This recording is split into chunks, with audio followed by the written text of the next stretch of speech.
எல்லாருக்கும் வணக்கம். நான் இப்போ சொல்ல போகிற மெசேஜ் என்னன்னு பார்த்தீங்கன்னாக்கா, பிபியை பற்றி தான். பிபினா என்ன? எல்லாரும் சொல்லுவாங்க, உனக்கு பிபி இருக்கா? எனக்கு இருக்கு. அப்படின்னா என்னன்னே தெரியாது நிறைய பேருக்கு. ஆனால் அது மருந்து சாப்பிட்டுட்டே இருப்பாங்க.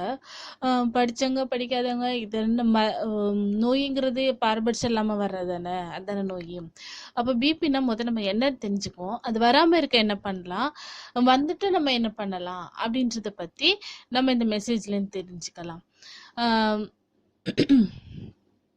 நிறைய பேர் சொல்லுவாங்க, உனக்கு பிபி இருக்கா, டென்ஷன் ஆகக்கூடாது, நேரம் தவறாம மாத்திரை சாப்பிடணும், அப்படின்னு நிறைய பேர் சொல்லிட்டே இருப்பாங்க. இது தெரிஞ்சுக்கிறதுக்கு நம்ம அதாவது டாக்டருக்கு படிச்சிருந்தா தான் தெரிஞ்சுக்கணும் அப்படிங்கிறது கிடையாது. இதை எப்படி தெரிஞ்சுக்கலாங்கிறத நான் சொல்கிறேன்.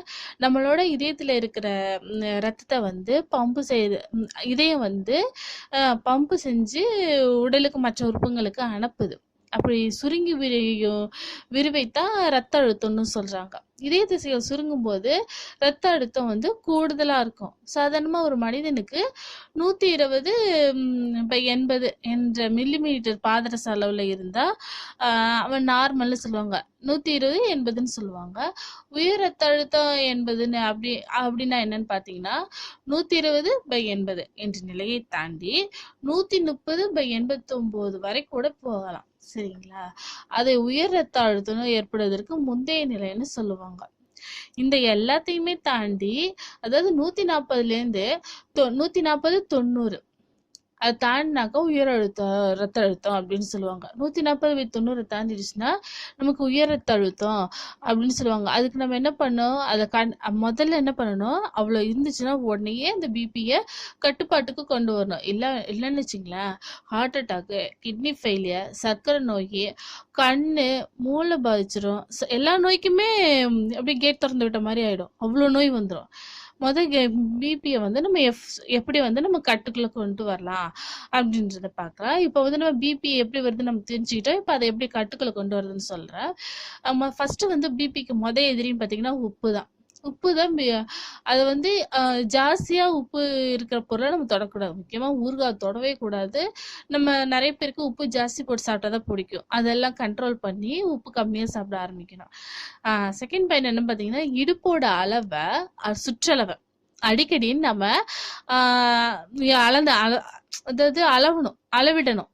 அதாவது இடுப்போட சதையோட அளவு எந்த அளவுக்கு அதிகரிக்குதோ, அதாவது சுருக்கமா தொப்பை போடாத, அதாவது இந்த மடிப்புலாம் வருது பார்த்தீங்களா, அந்த அளவுக்கு நமக்கு பிபி வந்து எகுறதுக்கான சான்சஸ் இருக்கு அப்படின்னு சொல்லிட்டு ஆராய்ச்சியெல்லாம் சொல்றாங்க.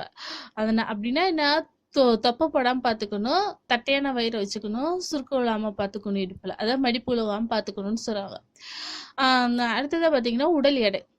தொப்பை மட்டும் இல்லை, உடல் எடை கூறினாலும் ரத்த அழுத்தம் அதிகரிக்கும். பிபி உள்ளவங்களுக்கு வந்து 50% பேருக்கு வந்து அளவுக்கு மீறிய உடல் எடை உள்ளவங்க தான். அதனால, அதாவது நம்ம நார்மல் ஹைட்டுக்கு மேலேயே நம்ம இருக்கிற ஹைட்டுக்கு தகுந்த எடை இருக்கணும்.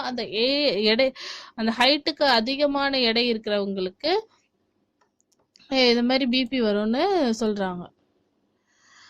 அதற்கு அடுத்ததா மன அழுத்தம். மன அழுத்த, கவலை, பதற்றம், பயம், மன இறுக்கம் இருந்தனா பிபி கண்டிப்பாக எகிரும். இதுக்கு நம்ம யோகா, தியானம், அப்படியே சுவாச பயிற்சி செய்வோம் பார்த்தீங்களா, மூச்சை உள்வாங்கி வெளியிடணும். அந்த பயிற்சியெல்லாம் செஞ்சோம்னாக்கா நமக்கு மன அழுத்தத்தை குறைக்கலாம். இதன் மூலமாகவும் நம்ம பிபியை கண்ட்ரோலில் வச்சுக்கலாம். அதுக்கடுத்துதான் புகையே பிடிக்கவே கூடாது. புகைப்பிடிப்பது வந்து பிபியோட மற்றொரு எதிரின்னு சொல்கிறாங்க. ஒரு சிகரெட் புகைச்சாலே 10 மில்லிமீட்டர் வரை ரத்த அழுத்தம் உயருமாமா. அதனால எக்காலத்திலையும் நம்ம புகை பிடிக்க கூடாது. அப்படி இன்கேஸ் நீங்க புகைப்பிடிப்பவரா இருந்தீங்கன்னாக்கா இனிமே பிடிக்காதீங்க. அதுக்கு அடுத்ததான் மதுவால் நமக்கு நன்மையும் உண்டு, தீமையும் உண்டு. ஒரு நாளைக்கு ஒரு பெக்கு மட்டும் சாப்பிட்றவங்களுக்கு ரத்த அழுத்தம் கணிசமாக அளவு குறையுதுன்னு சொல்றாங்க. ஆனா அதுவே அளவுக்கு மீறினா உயிருக்கு ஆபத்துன்னு தான் சொல்றாங்க. இந்த காலத்துல யாருங்க ஒரு பெக்கு மது சாப்பிட்றா? அதனால நம்ம மது குடிக்காம இருக்கிறது ரொம்ப நல்லது. அதுக்கு அடுத்ததான் உடற்பயிற்சி. அதிகாலை நடைப்பயிற்சி. அது காலையில ஒரு 45 to 60 minutes, 60 நிமிஷம் நம்ம நடக்கணும். யோகாசனம் செய்யறது சிறந்தது. மன அழுத்தத்தை குறைக்கும் தன்மை கொண்டது. நாள்தோறும் உடற்பயிற்சி செய்தா 10 மில்லிமீட்டர் அளவு உயர் ரத்த அழுத்தம் குறையும் அப்படின்னு ஆராய்ச்சியாளருக்கு கண்டுபிடிச்சிருக்காங்க. நடைப்பயிற்சி மூச்சு இறைக்க நடக்கக்கூடாது. நடக்கும்போது நடையில மட்டும்தான் நமக்கு கவனம் இருக்கணும். நடக்கும்போது நம்மளுடைய பாதை ஒரே சீரா அழுத்தப்படணும். காலை வெயிலுக்கு முன்னாடி நடக்கிறது ரொம்ப ரொம்ப நல்லது. இந்த மாதிரி மேலும் தகவல்களை தெரிஞ்சுக்கொள்ள சப்ஸ்கிரைப் பட்டனை அழுத்தவும். தேங்க்யூ.